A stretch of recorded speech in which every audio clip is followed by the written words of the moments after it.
La scène d'ouverture du film nous présente une jeune fille, Annie, qui dort paisiblement dans sa chambre. Soudain, la porte de sa chambre s'ouvre en grinçant et une voix grave et virile appelle le nom d'Annie. Annie pense que c'est son père, mais un grognement remplit la pièce.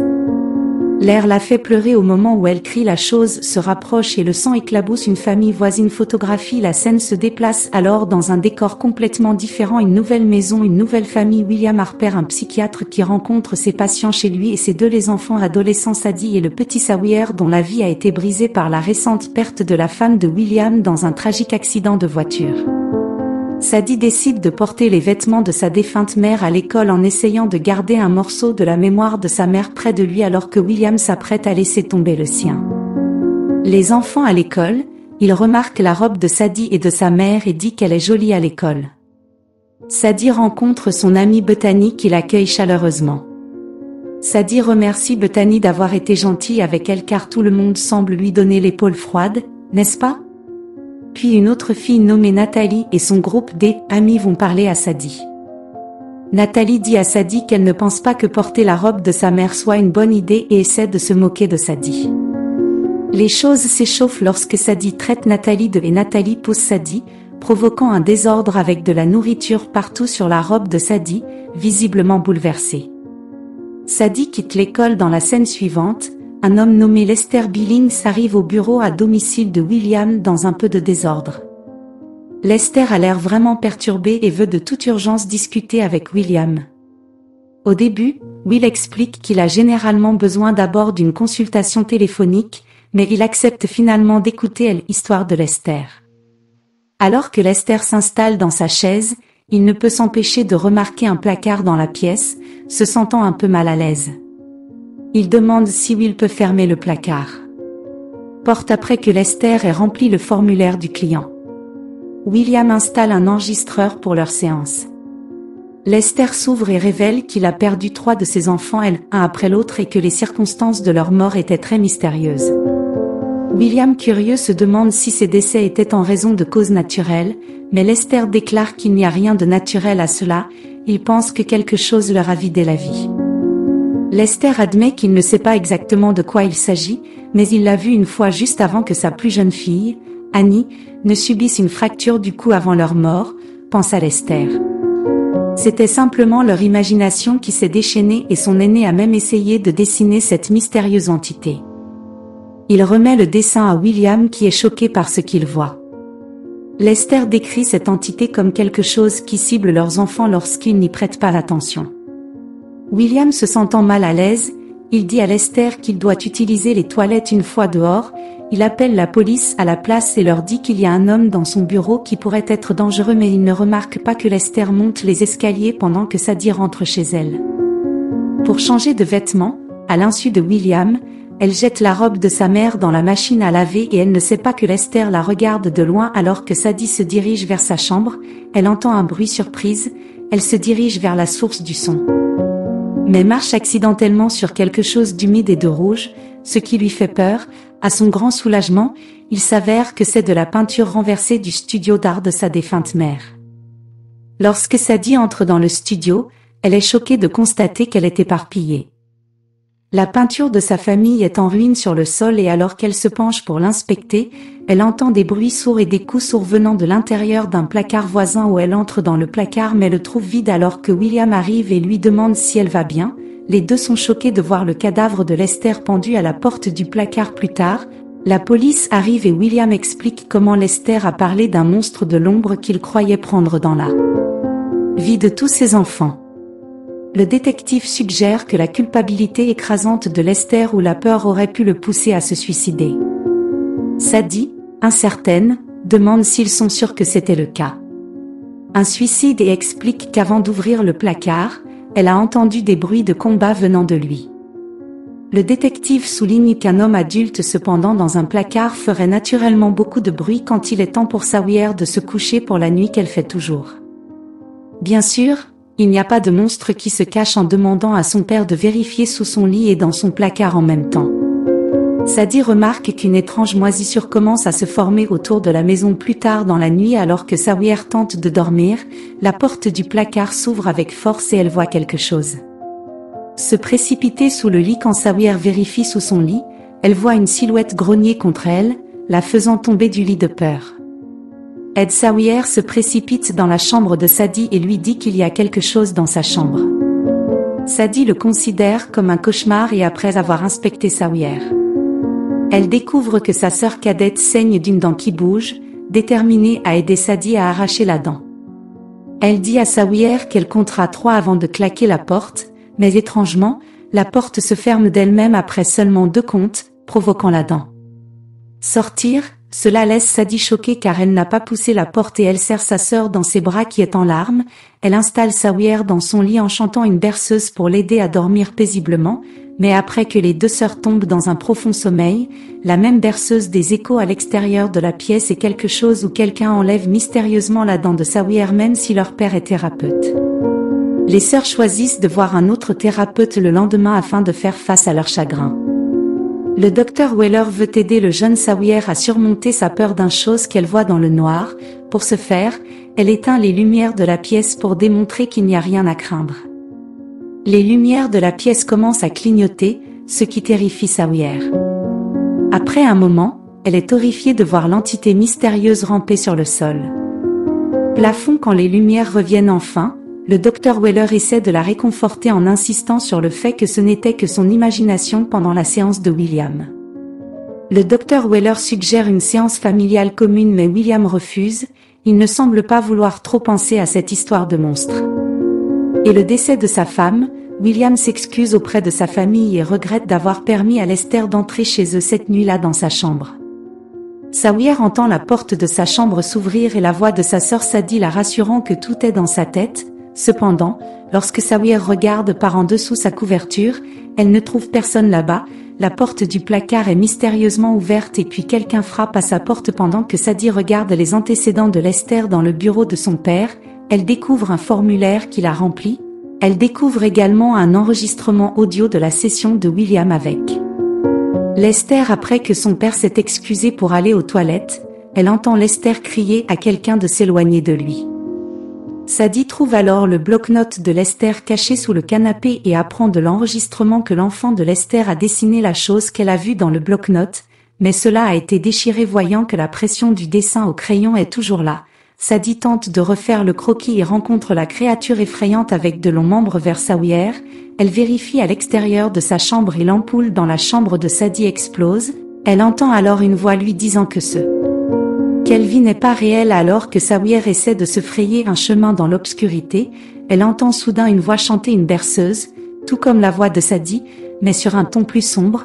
Elle fait ensuite rouler sa veilleuse dans le couloir jusqu'à la zone sombre, mais la veilleuse revient vers elle cassée et le monstre apparaît derrière elle dans la cuisine. Sadie aperçoit une silhouette cachée dans l'obscurité mais quand elle ouvre la porte du réfrigérateur, la silhouette disparaît. Sawyer puis entre dans la cuisine et accuse Sadie d'essayer de lui faire peur. Mais quand elle voit le croquis sur le bloc-notes, elle a peur et dit que c'est la chose sombre qu'elle a vue le lendemain à l'école. Sadie demande à son amie Bethany de l'emmener chez Lester. Cependant, quand ils arrivent, l'endroit semble abandonné avec des déchets éparpillés partout. Sadie décide d'entrer dans la maison mais ne trouve personne à l'intérieur car elle est impatiente de découvrir cette chose mystérieuse. Elle laisse son numéro de téléphone sur le réfrigérateur au cas où quelqu'un reviendrait.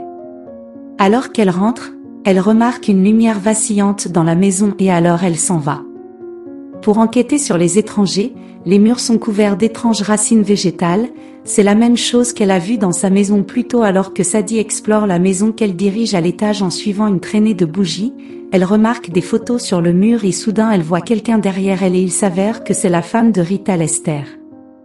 Sadie explique alors que son père a reçu une visite de Leicester et montre à Rita le dessin qu'elle a trouvé et lui pose des questions. Rita prévient cependant Sadie qu'elle devrait prier pour qu'elle n'en rencontre jamais, alors Sadie mentionne quelle sœur l'a vue, Rita révèle alors que cette entité s'en prend à ses enfants et il l'appelle le croque-mitaine, elle dit que le croque-mitaine aime jouer avec ses victimes et les suit partout et qu'il peut même imiter le discours humain. Rita explique que cette créature a besoin des ténèbres pour rester cachée. Tout d'un coup, elle avertit Sadie de ne pas bouger car c'est juste derrière elle. Rita tire avec son fusil, ce qui fait que Sadie retourne vers la voiture de Bethany quand elle rentre à la maison. Elle ignore sa sœur Sawyer et se précipite dans sa chambre et puis ça arrive. Je suis sérieux désolée, j'ai besoin d'être seule. Sadie se réveille comme si c'était un rêve terrible. Elle sort de sa chambre en entendant des bruits quand elle entre dans la chambre de sa mère pour vérifier qu'elle la trouve vide. C'est alors que William, son père, sort tenant une boîte contenant les affaires de leur mère. William lui dit de garder ce qu'elle veut et d'emmener le reste au sous-sol. Sadie porte ensuite la boîte en bas et découvre d'autres objets anciens, notamment le briquet de sa mère et une caméra vidéo avec un enregistrement de sa mère chantant pour quand elle était bébé. Elle tente de se connecter avec l'esprit de sa mère en utilisant le briquet et soudain elle entend la voix de sa mère. Effrayée, Sadie se dirige vers la source de la voix et trouve sa mère debout dans l'obscurité, mais alors qu'elle allume la lumière, sa mère disparaît. Le lendemain, Bethany suggère qu'elle et ses amis traînent chez Sadie pour l'aider à oublier ses problèmes pendant un moment, mais dans la maison de Sadie, ils s'ennuient jusqu'à ce que Sadie révèle qu'elle est quelque chose qu'ils n'auraient pas dû. Elle leur montre une boîte qu'elle trouvait parmi les affaires de sa mère et ils finissent par en profiter. Bethany passe le médicament à Sadie mais elle commence à tousser de manière incontrôlable au milieu de sa quinte de toux. Elle sort ce qui semble être une ficelle et est choquée de voir que c'est la même ficelle qu'elle a utilisée pour arracher la dent qui bouge de Sawyer. Bethany vient l'aider mais Natalie aggrave les choses en enregistrant la scène sur la caméra de sa mère. Elle demande également si Sadie peut leur montrer le placard où Lester s'était pendu. Sadie conduit ses amis au placard en leur montrant l'étrange plante. Comme des racines sur les murs, soudain, Natalie ferme la porte et prétend que c'est une forme de thérapie d'exposition. La panique s'installe alors que le croque-mitaine apparaît se rapprochant. Sadie désespérée parvient à ouvrir la porte et ses amis lui demandent si elle va bien, mais Natalie l'ignore alors que le drame frustre Sadie. Gifle Natalie. Bethany insiste sur le fait qu'ils essayaient d'ouvrir la porte mais elle ne s'est pas ouverte.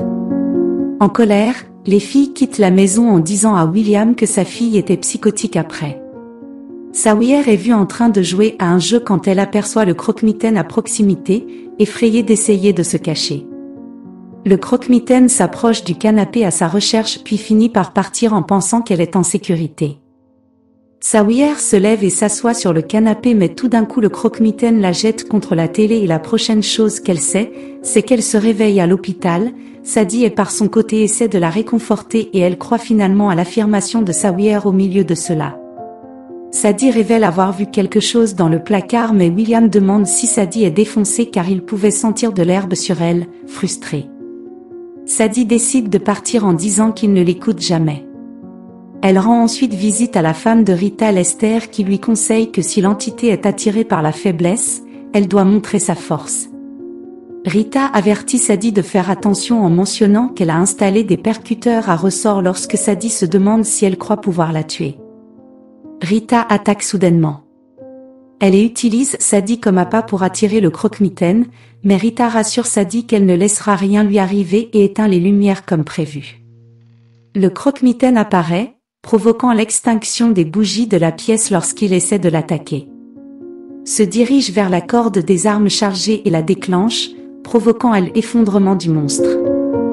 Rita le vérifie et lui tire à nouveau dessus en disant qu'elle lui avait dit qu'il pouvait être tué, mais la victoire est de courte durée car le croque-mitaine attaque à nouveau, déchirant Rita en deux. Sadie gère pour se libérer et tente de s'échapper avec le croque-mitaine qui la poursuit. Heureusement, elle parvient à sortir de la maison peu de temps après que Sadie reçoive un appel de William qui lui dit qu'ils viennent de rentrer. Elle lui demande de toute urgence de retourner à la voiture et de trouver un endroit bien éclairé avec beaucoup de monde mais ensuite le croque-mitaine les attire et Sadie se précipite vers la maison pour les aider une fois rentrée à la maison. Elle localise rapidement Sawyer avec une corde lumineuse sur son corps et demande où est leur père. Lui dit Sawyer que le croque-mitaine l'a emmené au sous-sol pour que Sadie rassure sa sœur qu'ils ne perdront pas leur père aussi. Elle mentionne qu'elle a vu le croque-mitaine saigner pour qu'il puisse être blessé et peut-être qu'ils peuvent l'arrêter. Déterminée à sauver leur père, Sadie tête baissée au sous-sol avec Sawyer insistant pour la suivre plutôt que de rester seule à l'étage. Bientôt ils se retrouvent face à face avec le croque-mitaine qui est leur père à sa portée. Il laisse tomber leur père et saute pour attaquer puis il disparaît dans l'obscurité. Le croque-mitaine frappe à nouveau provoquant Sawyer pour perdre conscience. Il se jette alors sur Sadie ouvrant la bouche et essayant de lui vider la vie. Heureusement, William parvient à se lever et intervient pour sauver sa fille. Le croque-mitaine le jette de côté et alors que Sawyer se précipite aux côtés de son père, les lumières de Noël sont débranchées. Mouvement désespéré, William tend à Sawyer le briquet de sa mère et alors qu'il tente de s'échapper, le croque-mitaine réapparaît devant eux juste au moment où il se jette sur eux. Sawyer utilise de la laque pour cheveux pour arrêter la créature, la faisant reculer dans une dernière tentative pour vaincre le croque-mitaine que Sadie tente de brûler. Avec du feu mais la laque s'épuise en pensant vite, Sawyer imbibe le croque-mitaine avec un liquide à briquet et Sadie lui jette son briquet en conséquence. Le croque-mitaine prend feu et est consumé par les flammes. Applaudissements, le croque-mitaine se transforme en cendres pendant que la famille s'échappe de la maison en feu. Le feu se propage rapidement dans toute la maison et Sadie voit la robe de sa mère pour la dernière fois avant de réussir à fuir la maison en feu avec ses proches. William décide finalement de demander de l'aide au Dr Weller dans l'espoir de surmonter leur traumatisme. Expérience ensemble, il accepte finalement d'exprimer ce qu'il retient à l'intérieur depuis la mort de sa femme, mais alors qu'il se prépare à partir, Sadie entend le Dr Weller la rappeler à l'intérieur. Cependant, lorsqu'elle retourne au bureau, elle découvre qu'elle n'est pas là, puis elle entend un son étrange. Alors que la porte de cet espace sombre commence à s'ouvrir prudemment, Sadie s'approche de la porte, mais avant de pouvoir enquêter davantage, le Dr Weller revient et demande si elle peut l'aider avec quelque chose sans un mot. Sadie ferme la porte, laissant le public en suspens alors que le film se termine.